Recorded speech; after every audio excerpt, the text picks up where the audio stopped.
Moi, je suis à Pekela Nina Léontine. Bon, je suis du sud parce que mon père était sudiste. Mon père était de Lolodolphe, il est déjà décédé. Ma mère est de l'Est, mais on réside plus à l'Est.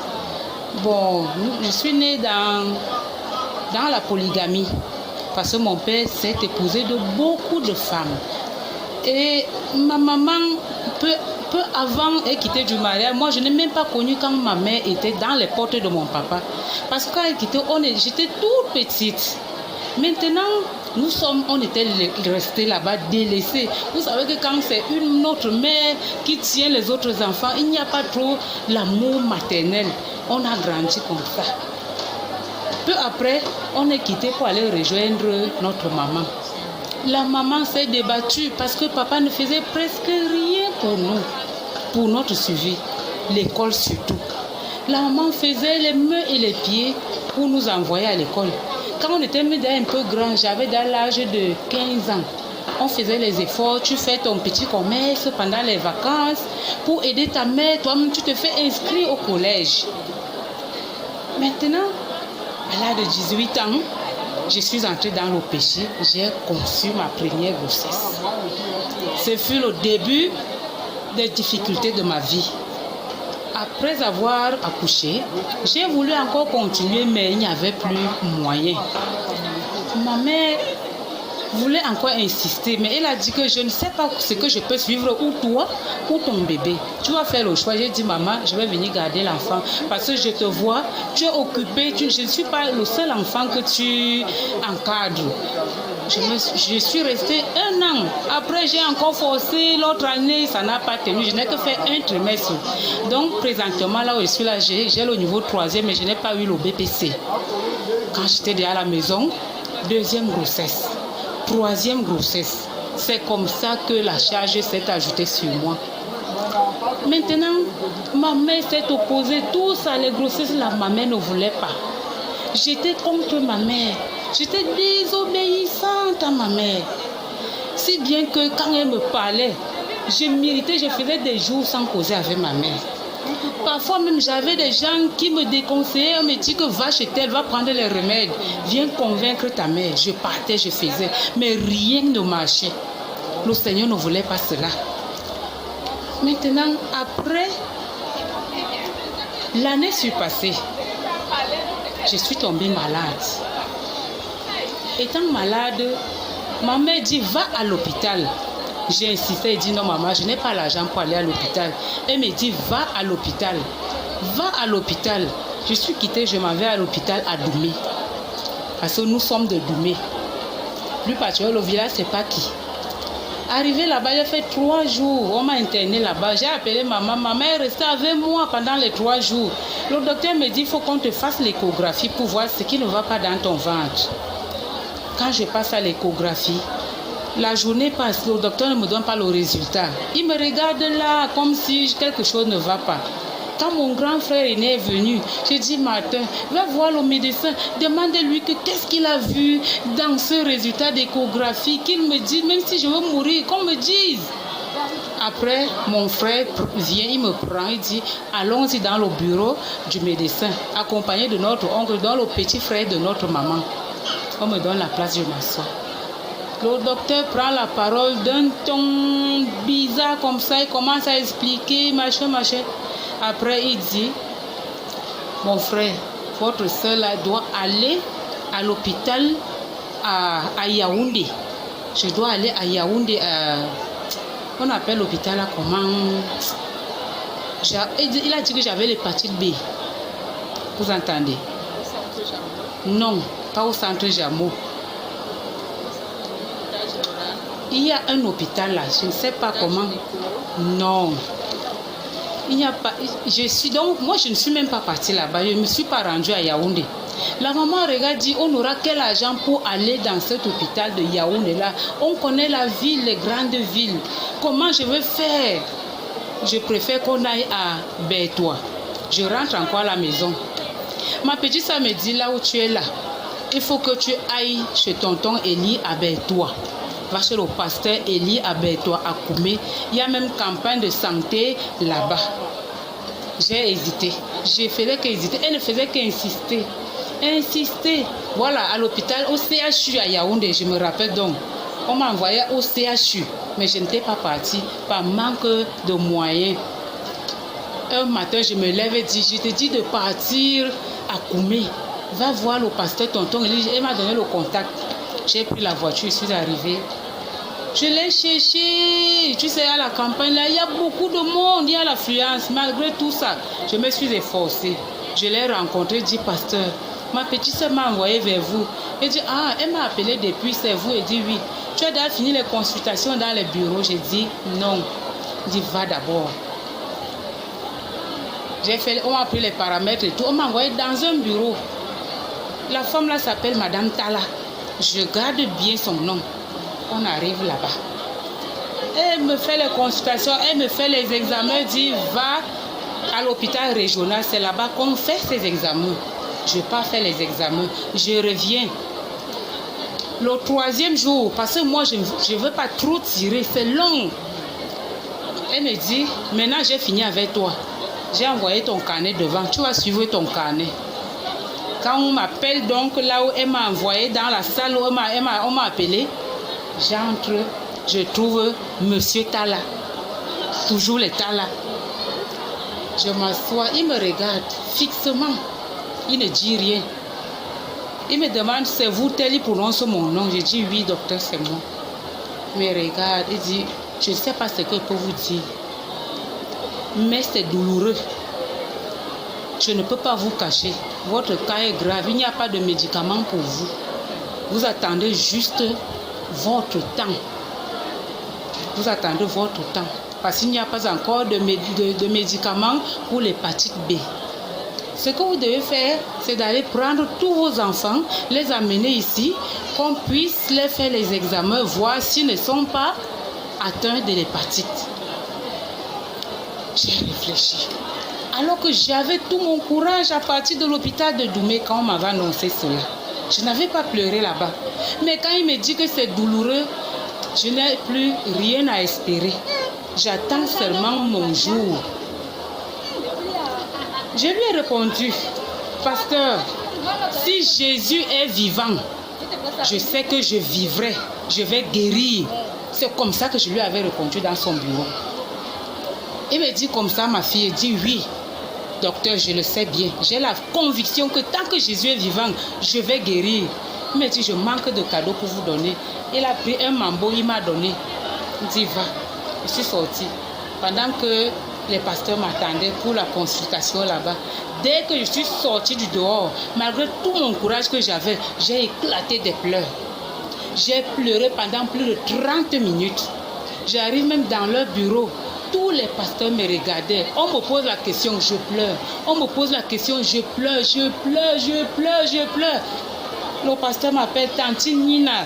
Je ne réponds même pas. Je ne fais que pleurer car je savais que ma part est déjà finie. Après, il me dit, Tantine Nina, tu connais Jésus? C'est là où je dis oui. J'ai arrêté de pleurer. Il commence donc à me prêcher. Il prêche, il me parle de Jésus, il me parle de Jésus. Il parle. Après, il me dit, qu'est-ce que tu pleures? Je lui ai donc expliqué ce qui s'est passé dans le bureau. Et il était fâché, furieux. Il dit, comment il t'a dit cela? Ça, c'est un secret professionnel. On ne dit jamais ça à un patient. Même s'il va mourir maintenant, ne l'annonce pas cela. Après, ils ont prié. Ils ont fini de prier, mais dans le rendez-vous, reviens encore demain. On va parler du baptême. Demain matin, chap, j'étais déjà là. Je dis que j'attends. Si je meurs, il faut que je meure, que Dieu m'a déjà reçu. Mais avant tout cela, quand j'étais à Doumé, mon fils m'avait appelé, mon neveu. Il me dit, Tantine, on m'a dit que tu es gravement malade, que tu as l'hépatite. J'ai dit oui, je ne peux rien cacher. Il dit, ce que tu dois faire, c'est te repentir. Écris tout ce que tu as fait de mauvais, de mal. Tous tes péchés. Prends un papier, même comme tu es fatigué, écris-en tout. J'ai commencé à écrire. C'était par téléphone. Il a appelé les frères. Il est en Gaoundéré. Il appelle les frères, dit venez, on va prier pour ma tante qui est bien malade. Il a dit tu as fini d'écrire. Il dit j'ai écrit ce qui me vient dans la tête. Mais je sais que j'ai péché. J'ai fait beaucoup de mauvaises choses sur la terre ici. Tout péché même c'est sur ma tête. J'ai un bagage de péché sur mon dos. Donc avec le temps, je pense que quand je vais encore me mettre à penser, d'autres me viendront encore dans les idées. Je vais toujours continuer à demander pardon au Seigneur. Il dit ok. Maintenant étant ici, le pasteur m'a demandé, on t'a conduit au Seigneur? J'ai dit oui. Il me demande qui? Je lui dis mon neveu, il s'appelle Élie. Il dit si c'est celui-là, je le connais. C'est que c'était du sérieux. Comme je disais, dans le lendemain, je suis donc venue. J'arrive, les pasteurs qui étaient là parce qu'ils étaient empêchés, ils ont commencé à me parler du baptême. Ils ont ouvert la Bible, ils ont parlé du baptême. Quand le pasteur Élie est arrivé, il dit Tante Nina, tu es prête pour le baptême? J'ai dit oui, je n'ai plus rien à attendre. Amenez-moi dans les eaux du baptême. Il dit c'est bon. Ils ont pris 2 motos. Une moto, c'était pour me porter. Parce que le ventre ici était déjà comme ça.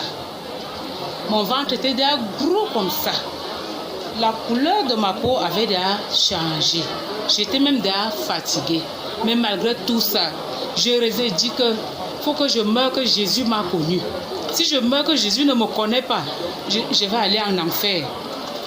Ils sont passés avec moi ici pour m'amener aux eaux. J'étais la seule personne qu'on a baptisée à l'heure là.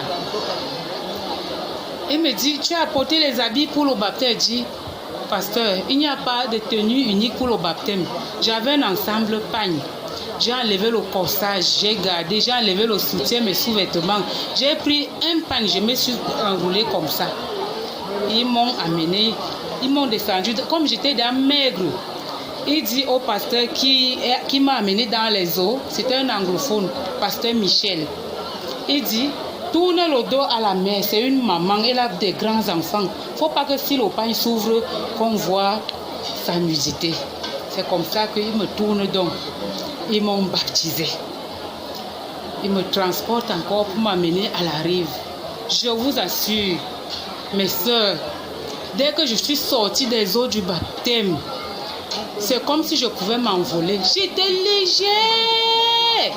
Donc, il y avait un vent qui a commencé à souffler à côté de l'eau.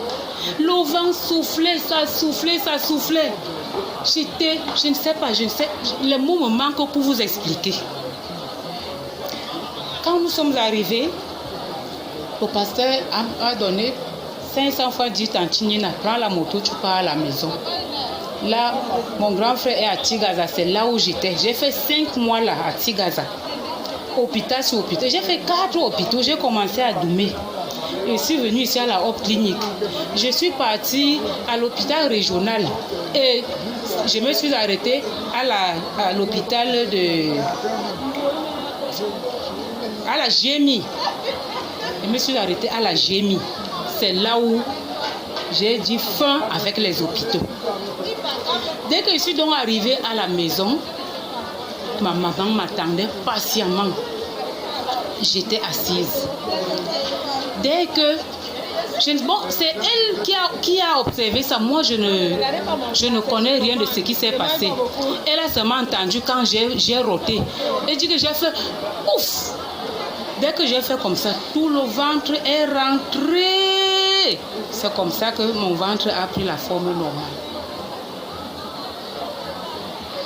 Et quand je suis repartie pour faire l'échographie, parce que je savais qu'on va encore dire qu'il y a quelque chose, à la GMI. Le docteur a fini de faire l'échographie. Il dit, docteur, regardez bien le foie là, il n'y a rien. Il regarde, il dit, madame, il n'y a rien sur votre foie. Votre foie est intact. Je ne vois rien de mauvais sur votre foie. Quand il a fini, je suis sortie de son bureau. Je dis que je pouvais m'envoler pour aller embrasser ma mère dans la salle. Je dis, maman, je n'ai plus l'hépatite. L'hépatite est finie. Gloire à Dieu. Nous sommes rentrés à la maison glorifiant le Seigneur. Le pasteur Élie est arrivé le même jour. On a chanté des cantiques. J'ai été fière. C'est là où j'ai changé de direction.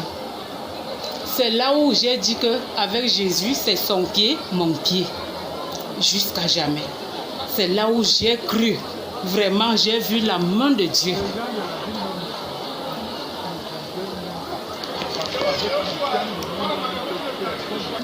Et depuis ce temps-là, je suis en bonne santé. J'ai d'abord pris du poids et ma mine a changé. Et je travaille dans les champs. Moi, je suis une cultivatrice. Je porte les bagages, je travaille à la cuisine et partout. Me voici, je suis toujours debout. Je suis infatigable. Amen. Amen.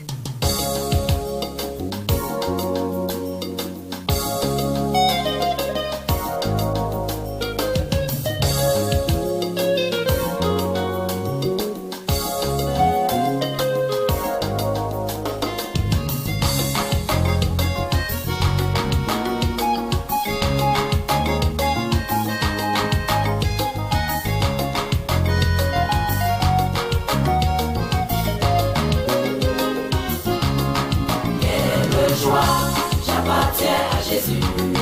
Quelle joie, j'appartiens à Jésus.